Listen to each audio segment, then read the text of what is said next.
University మంచి భవిష్యత్తు కోసం తెలుగు విద్యార్థులు ఇష్టపడే యూనివర్సిటీ. కాల్ 9059052378 9059052379. ఆ show no filter with Shiva. అంటే నేను ఫిల్టర్ లేకుండా క్వశ్చన్స్ అడుగుతా, నువ్వు ఫిల్టర్ లేకుండా సమాధానం చెప్పాలి. చెప్తాను. స్టార్టింగ్ ఏది దీనికి ఆ ఫిల్టర్ అని అనొద్దు. స్టార్టింగ్ నార్మల్ గా ఉంటది, తర్వాత కూడా నార్మల్ గా ఉంటది. చూస్తూ ఉంటాను కదా, తెలుసు మీరంతా. ఎలా ఉంది ఇప్పుడు నీ జర్నీ మొత్తం? బాగుంది. అసలు నీకు ఈ ఫోక్ డాన్సర్ అంటే డాన్స్ లో టైప్స్ ఉంటాయా? చాలా టైప్స్ ఉంటాయి. ఈ ఫోక్ డాన్సింగ్ అంటే ఇంట్రెస్ట్ ఎందుకు వచ్చింది అసలు డాన్సర్ మీద నీకు? ఎందుకంటే ఎప్పుడు వచ్చింది, ఎలా వచ్చింది? చిన్నప్పుడు స్కూల్లో డాన్స్ చేసేదాన్ని. శ్రీధర్ మాస్టర్ అని ఉండేవాడు, క్లాస్కి వెళ్ళేదాన్ని నేను అక్కడ. సో డాన్స్ నేర్చుకున్నా. మా డాడీకి ఎక్కువ ఇంట్రెస్ట్ ఉండే ఫస్ట్ డాన్స్ మీద. తనే క్లాస్కి వెళ్ళి పంపించాడు. క్లాసికల్ కూడా నేర్చుకున్నాను నేను.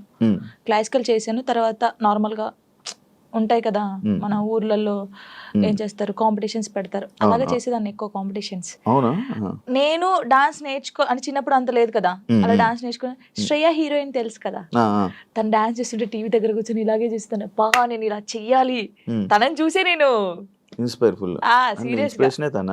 నిజంగా చిన్నప్పుడు తనని చూసే నేను ఇలా చేయాలి, ఇలా నడుము తిప్పాలి, ఇలా ఉండాలి అనుకుని అలా పర్ఫెక్ట్. ఇప్పుడు తనలా చేస్తున్నావా? తనలా అంటే కొంచెం అనుకో, చూసే వాళ్ళు చెప్పాలి, నేను చెప్పకూడదు. బాగా చేస్తున్నావు. అది నీ కొరియోగ్రాఫర్, నీ గురువు ఎవరని చెప్తే ఏమని చెప్తావు? శ్రీధర్ మాస్టర్. ఆయన నీ గురువు? దాని తర్వాత మొత్తం నీకు ఫైనల్ వరకు ఆయనే ఉన్నారా? అంటే ఫైనల్ వరకు కాదు, నేను ఫోక్ ఇండస్ట్రీకి రాకముందు నుంచి తనే నా గురువు. తన దగ్గర నేర్చుకున్నాను. ఈ ఫోక్ లో నీకు ఎలా అవకాశం వచ్చింది? బేసిక్గా ఈవెంట్స్ ఎక్కువ చేసేదాన్ని. అప్పుడు నార్మల్గా నన్ను చూస్తూ ఉంటారు కదా వచ్చిన వాళ్ళు, ఎక్స్ప్రెషన్స్ బాగున్నాయి, పిల్ల బాగా చేస్తుంది. ఫోక్ సాంగ్స్ లో ఫస్ట్ సైడ్ చేశాను నేను. గంగక్క తెలిసే ఉంటుంది. సో గంగక్క సాంగ్స్ లో అలాగా సైడ్ డాన్సర్ గా చేశాను ఫస్ట్. తర్వాత బేసిక్గా ఏమైందంటే సై టీవీ మీ అందరికీ తెలుసు, తిరుపతి అన్నయ్య. ఇంకొకటి పొద్దుపొడి శంకర్ అని చెప్పేసి మన ఆ అన్నయ్య ఫస్ట్ రావే రావే పెద్దమ్మ సాంగ్ కి సరితక్క అని ఒక అక్క ఉంటుంది. తనకు కాల్ చేసి నీ డాన్స్ బాగా నచ్చిందే, వాళ్ళు నిన్ను అడుగుతున్నారంటే ఫస్ట్ కోరియోగ్రఫీ ఫస్ట్ యాక్టింగ్ చేసింది అదే సాంగ్ రావే రావే పెద్దమ్మ. తర్వాత సై టీవీలో దందన సాంగ్ అందరికీ తెలుసు. ఈ రెండు సాంగ్స్ తోనే అందరికి తెలిసిపోయాను. ఇంకా స్టార్ట్ అయిపోయింది అక్కడ నుంచి. ఇప్పుడు ఒక సాంగ్ ఉంటే సాంగ్ వినాలనుకుంటుంటారు కొంతమంది, డాన్స్ చూస్తుంటారు. అంటే ఫోక్ అనగానే విలేజ్ సైడ్ గానీ మాస్ పీపుల్ గానీ ఎక్కువ చూస్తూ ఉంటారు కదా. నిన్ను పలకరించే ఆడియన్స్ ఏ టైప్ ఆఫ్ ఆడియన్స్? నేను పలకరిస్తాను ఎక్కువ పల్లెటూరు వాళ్ళు చాలా. అసలు వాళ్ళ ఇంట్లో అమ్మాయి లాగానే చూస్తారు. పనికి పోయి వస్తారు కదా, నాకు చాలా మంది కొన్ని వీడియోస్ పెట్టారు. రే జానమ్మ వీడియో పెట్టరా, యూట్యూబ్ లో పెట్టు, తినుకుంటూ చూస్తారు పనికి వెళ్ళి వచ్చి అలసిపోయి. అలాంటి చాలా ఇష్టం. పాడిన వాళ్ళకన్నా చూసే వాళ్ళు ఎక్కువ ఇది. పాపం పాడిన వాళ్ళకి వస్తుంది, బట్ మనమే పాడినాం అనుకుంటారు చాలా మంది. కొంతమంది అడిగారు ఈ పాట నేను కాదమ్మా పాడింది, నేను యాక్టింగ్ చేస్తాను, పాడింది వేరే వాళ్ళని చెప్పాను చాలా సార్లు. నీకు యాక్టింగ్ ఇష్టం, ఓన్లీ డాన్స్ ఇష్టం? యాక్టింగ్ కూడా ఇష్టం. యాక్టింగ్ ఇష్టం. ట్రై చేసావా ఎప్పుడైనా? ట్రై చేశాను చిన్నగా. తుపాకీ రాముల్లో చేశాను కదా నేను, ఫ్రెండ్ క్యారెక్టర్ చేశాను. యాక్చువల్గా చాలా మందికి సినిమాల్లో మూవీస్ లో చెయ్యాలి డాన్స్, లైక్ ఇలా మూవీస్ మొత్తం బ్యాక్ సైడ్ ఉంటారు కానీ, లేకపోతే ఫ్రెండ్ గా చేసి, లేకపోతే ఇలా డాన్స్ చేయాలి అనుకుంటారు కానీ, ఫోక్ కి అంత చాలా మంది ఎక్కువ రారు, మ్యాక్స్ ఎక్కువ ఇంట్రెస్ట్ చూపించారు. బట్ నువ్వు ఎందుకు ఇదే అనుకుని ఉండిపోయావు? అంటే నేను బేసిక్గా ఇప్పుడు తెలంగాణ అమ్మాయి అని అంటారు కదా, నేను తెలంగాణలో ఉన్నాను కాబట్టి నేను దానికి అయిపోయాను. ఇంకా నేను తెలంగాణ అమ్మాయిలాగానే ఉండాలి, నేను తెలంగాణ అమ్మాయిలాగానే పేరు తెచ్చుకోవాలి, ఇది అంటే మూవీస్ లో చెయ్యాలి అని ఎవరికైనా ఉండిద్ది. కానీ మూవీస్ లో కూడా ఈ తెలంగాణ సాంగ్స్, స్పెషల్ సాంగ్స్ ఉంటాయి కదా, ఫోక్ సాంగ్స్. ఇప్పుడు మూవీస్ లో కూడా ఫోక్ సాంగ్స్ పెడుతున్నారు, అలాంటివి వస్తేనే చేస్తాను, లేకపోతే వేరే చేయను. ఇప్పుడు ఎన్ని చేసి ఉంటావు? 2000 దాటిపోయి ఉంటాయి. లెక్క పెడితే ఇంకా చాలా వస్తాయి. 2000 వీడియోసా? అవును. బాగానే సంపాదించావు. హోయమ్మా, సంపాదించడం ఎక్కడ అంటే ఇప్పుడు ఫస్ట్ స్టార్టింగ్ ఇంత, సెకండ్, థర్డ్, ఫోర్త్ అంతే, మరీ ఇంత కాదు. ఎంత నుంచి స్టార్ట్ చేసావు? నార్మల్ గా చెప్పకూడదు. నార్మల్ గా అంటే నేను ఈవెంట్ స్టార్ట్ చేసినప్పుడు 1500 నుంచి స్టార్ట్ చేశాను. 1500, 1000 రూపీస్ నుంచి స్టార్ట్ చేసి ఇప్పుడు 20,000 అనుకోండి ఒక సాంగ్ కి. నార్మల్ గా చెప్తున్నాను. త్రిబుల్ వేసుకోండి. ఇది త్రిబుల్ ఏం లేదు. ఫోక్ సాంగ్స్ కి నేర్పించే కొరియోగ్రాఫర్స్ నార్మల్ గా సాంగ్స్ కి కొరియోగ్రాఫర్ కి తేడా ఉందా? ఏం తేడా? వాళ్ళు ఇది చేయగలరా? ఫోక్ సాంగ్స్ చేసే వాళ్ళు చాలా మంది అంటే వాళ్ళకు ఉన్న టాలెంట్ చాలా ఉంటుంది, కానీ ఓన్లీ ఫోక్ వరకే ఉండిపోయారు. వాళ్ళు ఒకవేళ ఇటు వస్తే మాత్రం చాలా బాగుంటది. అంటే నేను చూసినంత వరకు, ఇప్పుడు నా సాంగ్స్ కొన్ని నేనే చేసుకుంటాను, కానీ చూసే వాళ్ళకి సేమ్ వే కనిపిస్తుంది. కాబట్టి శేఖర్ మాస్టర్ ఉన్నారు, శేఖర్ వైరస్ అని చెప్పేసి చాలా బాగా చేస్తాడు ఆయన. శేఖర్ మాస్టర్ ఆ శేఖర్ మాస్టర్ కాదు, శేఖర్ వైరస్. మీ ఎక్స్ప్రెషన్స్ మారిపోతున్నాయి మళ్ళీ. శేఖర్ వైరస్ అని, ఆ తర్వాత శాంతిరాజ్ మాస్టర్ అని, నమ్రీత్ అని తమ్ముడు ఉంటాడు ఆయన, కళ్యాణ్, ఇంకెవరున్నారు, రాజేష్ మాస్టర్ అని, రఘు జాను అని చెప్పేసి తమ్ముడు. వీళ్ళందరూ ఏంటంటే ఫోక్ మాస్టర్సే అంటారు, కానీ వాళ్ళకున్న టాలెంట్ చాలా ఉంటది. వాళ్ళు కోరుకున్నారు ఎప్పుడైనా ఈ కొరియోగ్రాఫర్ గా మీరు మారొచ్చు కదా, మామూలుగా నేర్పించవచ్చు కదా అని నువ్వు సపోర్ట్ చేయడం ఏం చేసావా? అంటే సపోర్ట్ అంటే సాంగ్స్ ఇస్తాం, ఈ కొరియోగ్రాఫర్ అయితే బాగుంటది ఇది చెయ్యండి అని చెప్తాం, కానీ మరీ ఇండస్ట్రీ గురించి మనకు తెలియదు కదా, ఇండస్ట్రీకి వెళ్ళానని చెప్పలేము.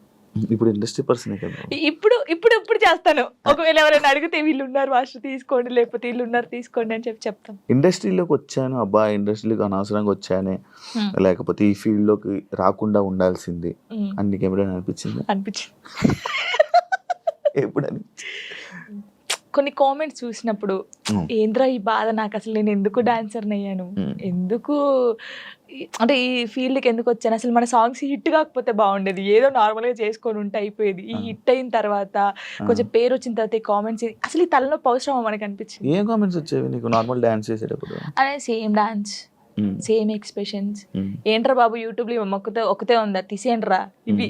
ఇదే ఏదైతే కామెంట్ ఉందో నీకు డీ చేస్తున్నప్పుడు కూడా వచ్చాయి కదా? చాలా వచ్చాయి. ఇంకా చాలా ఇది పోయిందా, సరే ఇందులో అన్నారు, సరే పోనీ కొంచెం స్ట్రాంగ్ అయ్యాను నేను. కొన్ని అయితే ఇలాగే అంటారులే అనుకున్నాను. డీకి వచ్చిన తర్వాత చూసుకో, సేమా అక్కడ కూడా పోయి అదే చేస్తున్నావా, ఇదే ఫోక్ డాన్సా, ఇంకేం రాదు నీకు, ఇదే ఉరి నీకేం తెలుసురా నాయన, నాకైతే వాడికి అనిపిస్తే వాడిని కూర్చోబెట్టి అది కాదు తమ్ముడు, లేకపోతే అది కాదన్నా, లేకపోతే అది కాదు అంకుల్, ఇలా చెప్పాలనిపిస్తుంది.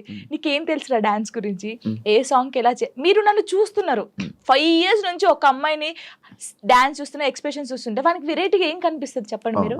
అవును, అవే ఎక్స్ప్రెషన్లు ఇస్తున్నావు. నిన్ను కూడా చాలా సార్లు విన్నాను, ఇది అవే ఎక్స్ప్రెషన్లు ఇస్తుంది, ఇవే చేస్తుంది, ఎందుకు శేఖర్ మాస్టర్ అంత లేపుతున్నాడు అని అన్నాను. అసలు శేఖర్ మాస్టర్ లేపుతున్నారు అంటున్నారు, కానీ అది కాదు. ఇప్పుడు మీరు ఉన్నారండి, నార్మల్ గా మీరు ఒక స్టైల్ చూస్తున్నారు, రోజు ఒక స్టైల్ చూస్తారు. ఇప్పుడు వెస్టర్న్ డాన్స్ మీ ముందు చేస్తారు, ఒక్కసారి వచ్చి ఒక మాస్ సాంగ్ చేస్తే మీరు వావ్ సూపర్ అంటారు ఎవరైనా సరే. నార్మల్ పర్సన్ ఒక డప్పు కొడుతుంటే మనకు కాలాగదు. మాస్టర్స్ చాలా మందిని చూసారు, అందరూ జెంప్స్ చేయడము, వెస్టర్న్ సాంగ్స్ చేయడం. ఒక్కసారి నేను ఫోక్ సాంగ్ చేయడంతోనే ఒక వేరియేషన్ వచ్చింది ఆయనకి. అది చూసి అనడం తప్పేముంది చెప్పండి, ఒక్కసారి ఆలోచించండి. కొంచెమైనా బుర్ర ఉంది వీళ్ళకి, నాకు అర్థం కావట్లేదు అది. దానికి కూడా కామెంట్స్ పెట్టారు, ఎందుకు ఎంత ఓవర్ ఎక్సైట్ అవుతున్నాడు. ఇప్పుడు మీరు ఉన్నారండి, అంటే నార్మల్ గా మిమ్మల్ని ఎగ్జాంపుల్ తీసుకుంటున్నాను. నార్మల్ గా మీరు తెలంగాణ సాంగ్ వినగానే మీకు ఏమనిపిస్తుంది? మాస్ డాన్స్ ఒక ఎక్స్ప్రెషన్ వస్తుంది. వెస్టర్న్ సాంగ్ చేసినప్పుడు ఇలా అంటారు, వేరియేషన్స్ ఉంటది కదా. మాస్టర్ అన్ని చూసి ఒకటేసారి ఫోక్ సాంగ్ వచ్చి నేను చేయడంలో, అంటే నార్మల్ సాంగ్ కి నువ్వు అదే ఎక్స్ప్రెషన్ ఇస్తున్నావు, అదే వాళ్ళు అంటున్నారు కానీ నిజంగా వాళ్ళు టీవీలో చూడకన్నా నా లైవ్ లో నా పర్ఫార్మెన్స్ చూస్తే వాళ్ళే క్లాప్స్ కొడతారు. అంతేనా? పక్కా కొడతారు. ఇప్పుడు లైవ్ లోకి వచ్చి చూడాలి, చూడు అలా నేను చెప్తున్నాను. వాళ్ళకి నన్ను చూసి 5 years నుంచి ఉంటున్నాను, ఫోక్ సాంగ్స్ అవే చేస్తున్నాను కాబట్టి వాళ్ళు ఊకే నా ఫేస్ చూసి ఇదే ఎక్స్ప్రెషన్స్, సేమ్ ఎక్స్ప్రెషన్. కానీ సగం మంది అలా అంటారు కదా, సగం మంది మెచ్చుకునే వాళ్ళు ఉన్నారు. జానుకి ఫేమస్ అయిపోయాక ఇది వచ్చేసాక యాటిట్యూడ్ ఎక్కువ, పొగరు ఎక్కువ అనే వాళ్ళకి అసలు నాకు పొగరు ఉండదు, ఫస్ట్ యాటిట్యూడ్ ఉండదు. నేను అందరితో చాలా కలిసిపోయి ఉంటాను. నాతో జర్నీ చేస్తే తెలుస్తుంది. ఇప్పుడు దూరం నుంచి చూసి జడ్జిమెంట్ చేయడం వేరు. నాతో నిజంగా ఒక 1 day వచ్చి 5 minutes చాలు నాతో మాట్లాడితే వాళ్ళకి అర్థమైపోతుంది నేను ఏంటనేది. చాలా మంది నాతో అన్నారు కూడా, ప్రొడ్యూసర్స్ కూడా, మీకు చాలా పొగరు ఉంటదంట అమ్మో మీతో మాట్లాడంటున్నారు. షూటింగ్ వచ్చిన తర్వాత సారీ జానమ్మ ఇలా దండం పెట్టి చెప్పిన వాళ్ళు ఉన్నారు. ఉండదు, అసలు ఉండదు. అసలు ఉండదు. యాటిట్యూడ్ ఎప్పుడు ఉండాలి? సందర్భం బట్టి ఉండాలి. ఎప్పుడు పడితే అప్పుడు ఉండదు. కొంచెం అంటే ఒకవేళ వేరే రకంగా, ఒకవేళ నన్ను ఎవరైనా అన్నప్పుడు మంచి రకంగా అన్నప్పుడు అప్పుడు వాళ్ళకి మాట్లాడేటప్పుడు యాటిట్యూడ్ వస్తుంది. నేను ఇది కాదు అలా వస్తుంది కొంచెం, అంతే. ఎందుకు యాటిట్యూడ్, ఎందుకు పొగరు అవసరం లేదు. ఈ రోజు ఇంత ఉందాం, తర్వాత ఇంత అవుతాం, కానీ మనమైతే ఎప్పుడు అలాగే ఉండాలి. అది నమ్ముతాను నేను. ఎలా ఈటీవీ వాళ్ళు నిన్ను ఎలా కాంటాక్ట్ అయ్యారు, ఎందుకు కాంటాక్ట్ అయ్యారు? మనకి ఎందుకు కాంటాక్ట్ అయ్యారో తెలియదు. మనకు కాల్ వచ్చింది. కాల్ వచ్చినప్పుడు నేను బయట ఉన్నాము, టూర్కి వెళ్ళి ఉండి 24th అన్నారు. అప్పుడు ఒక డేట్ చెప్పారు. సారీ అండి నేను రాలేను, నేను టూర్కి వచ్చాను, నేను రావడానికి కుదరదు, ప్రాక్టీస్ కూడా ఆ టైంలో చేయలేను కదా అని చెప్పేసి వదిలేసాం. సరే అండి ఓకే అని కట్ చేశారు. మళ్ళీ నేను హైదరాబాద్ వచ్చిన తర్వాత మళ్ళీ కాల్ వచ్చింది. లేదండి మీరు కంపల్సరీ కావాలి అని అన్నారు. ఓ నీ అమ్మ మళ్ళీ వచ్చింది కదా, మంచి ఛాన్స్ కదా, మన డాన్స్ కూడా మన టాలెంట్ అనేది అక్కడ చూపించచ్చు కదా అని చెప్పేసి ఓకే అని చెప్పాను. ఆఫీస్కి వెళ్ళాను. డాన్సర్ టోనీ ఎలా పరిచయం మీ ఇద్దరికి? అంటే నార్మల్గా మాది గోదావరికని కదా కాలనీ, వాళ్ళది కూడా గోదావరికని. నార్మల్గా తను డాన్సర్, నేను డాన్సర్. అక్కడ ఉండేవాళ్ళు రవి అన్నయ్య అని చెప్పేసి వీళ్ళందరూ ఏం చేసేవాళ్ళు అంటే, ఒరే నీ కరెక్ట్ పర్సన్ అంటే టోనీరా, ఇలా బాగుండేది, మీ ఇద్దరు పేరు చాలా బాగుంటది అని చెప్పేసి చెప్పేవాళ్ళు. ఎవరు ఈ టోనీ ఇలా బాగుంటది అని తర్వాత పరిచయం అయింది. పరిచయంలో కలవక ముందే మీకు అందరూ అనేవాళ్ళు అక్కడ ఉండేవాళ్ళు. అంటే నేను చాలా అప్పుడు ఇంకా స్పీడ్ చేసేదాన్ని అనమాట డాన్స్. సో తన స్పీడ్ కి నీ స్పీడ్ కి చాలా బాగుంటదిరా అని చెప్పేవాళ్ళు. మా ఫ్రెండ్ రా డాన్స్ పేరుగా బాగుంటది అంటే నువ్వేమో నిజం పేరు అనేసుకున్నావా? అలా ఏం కాదు కానీ ఎవరైనా అనుక అప్పుడు పరిచయం అయిన తర్వాత అలా పరిచయాలు అలా లవ్ అయ్యి పెళ్లి జరిగింది. ఎన్ని ఇయర్స్ లవ్ చేసుకున్నారు నార్మల్గా? నా 8th క్లాస్లో అనుకుంటా. 2 years అయిందా మొత్తం? 2 years 2 years లవ్, 3rd yearలో పెళ్ళి అయిపోయింది. మరి ఇంత లవ్ చేసుకున్నారు కదా, బ్రేకప్ అవ్వడానికి ఎందుకు రీజన్? అంటే 3 years లవ్, సడన్ గా ఒక రోజులో బ్రేకప్ ఎందుకు? అలా ఒక రోజులో కాలేదు, అది కొన్ని సిచ్యువేషన్ ఇంకా అలా జరిగిపోయింది. ఫీల్ అయ్యావా అనవసరంగా వదిలేసాను అని? అనవసరంగా వదిలేసానని కాదు కానీ బాధపడ్డాను. చాలా రోజులు బాధపడ్డాను. అరే ఇలా కాకుంటే బాగుండేది, ఇద్దరం బాగుండే వాళ్ళం కదా, అలా బాధపడ్డాను. అంటే మీ మాటలు వింటుంటే ఎవరి తప్పు లేదు. దిష్టి కొట్టింది మాకు బాగా. అదే అంటే దిష్టి తగులుతూ విడిపోతారా? నిజంగా విడిపోతారు. ఫ్రెండ్షిప్ అయినా ఏదైనా సరే మన మీద కళ్ళు పడ్డాయి అనుకో విడిపోతాను. నమ్ముతారా ఇది? నమ్ముతాను, నేను చాలా నమ్ముతాను. ఇంకా నాకు జరిగింది కాబట్టి నేను నమ్ముతాను.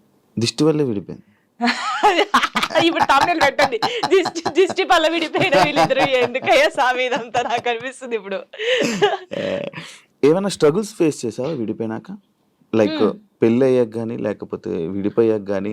పెళ్ళిలో పెళ్ళి అయిన తర్వాత బాగున్నాం, ఇద్దరం ఈవెంట్స్ చేసుకున్నాం, లిరిన్ బాగా చూసుకున్నాం, అంత ఇక కొన్ని ఇప్పుడు అవన్నీ మాట్లాడదలుచుకోలేను నేను. ఎందుకంటే పాతవి తవ్వేసి తన లైఫ్ బాగుంది, నా లైఫ్ బాగుంది, మధ్యలో మళ్ళీ టాపిక్స్ చేసి మళ్ళీ వెనక్కి లాగడం నాకు ఇష్టం లేదు. తర్వాత పెళ్ళి అంటే ఇంకా అయిపోయిన తర్వాత, గొడవ అయిపోయిన తర్వాత చాలా మంది చాలా రకాలుగా మాట్లాడారు నన్ను. అంటే రోడ్డు మీద నడుచుకుంటూ వెళ్ళేటప్పుడు కానీ చాలా, ఇప్పటికీ తప్పట్లేదు అది. ఇంకా లోకంలో మేము ఇద్దరమే ఉన్నాము, మా ఇద్దరికే డైవర్స్ అయిపోయినాయి, వీళ్ళిద్దరే వైఫ్ అండ్ హస్బెండ్స్, ఎవరు విడిపోలేదు అన్నట్టు చేస్తున్నారు జనాలు అయితే. నిజంగా అలా అప్పుడు కూడా అలాగే చేశారు. అప్పుడు చేశారు. అప్పుడు నేను ఇలా వెళ్తుంటే, అరే నేను మొగుడు వదిలేశారంటారా దీన్ని, ఇది ఏం చేసిందోరా, మొగుడు వదిలేశాడు అని చెప్పి అన్నారు. ఇలా వదిలేసిన తర్వాతనే కదా నాకు ఎక్కువ అలా చాలా స్ట్రగుల్స్ పడ్డాను. ఎవరున్నారు నీకు సపోర్ట్? అప్పుడు మమ్మీ డాడీ. అమ్మ నాన్న ఏమన్నారు? మా మమ్మీ డాడీ అసలు, మా డాడీ గురించి ఎత్తనే ఏడిపోతుంది నాకు.